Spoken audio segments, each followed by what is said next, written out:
for love. Emma had always believed in letting love happen naturally. But when she met Leo at the quaint little coffee shop where she worked, something about him made her heart race. His quiet charm, the way he lingered over his books, and the small, kind smile he reserved just for her. All of it made her wish she could speed up time and have him fall for her too. One rainy afternoon, Emma decided to take a chance.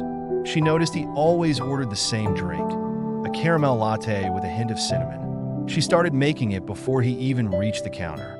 "Trying to save you some time," she said with a wink as she handed it to him. He smiled wider than usual. "You noticed? Thanks." Over the weeks, Emma began weaving subtle connections into their interactions. When Leo left his book behind one evening, she saw it was a copy of his favorite novel, The Alchemist.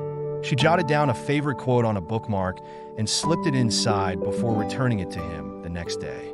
Leo was touched. "You read this too?" he asked, his eyes lighting up.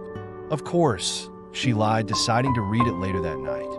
As time passed, they began talking more about books, dreams, and the tiny joys of life.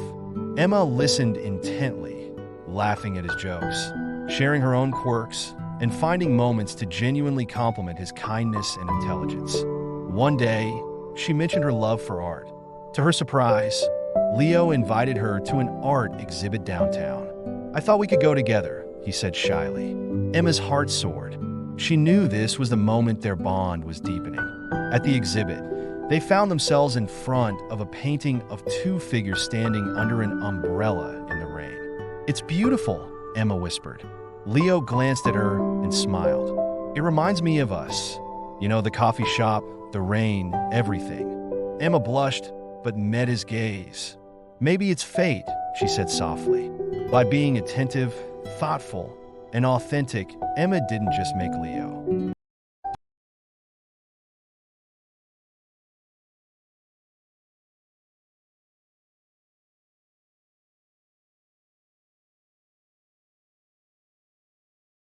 attentive, thoughtful, and authentic, Emma didn't just make Leo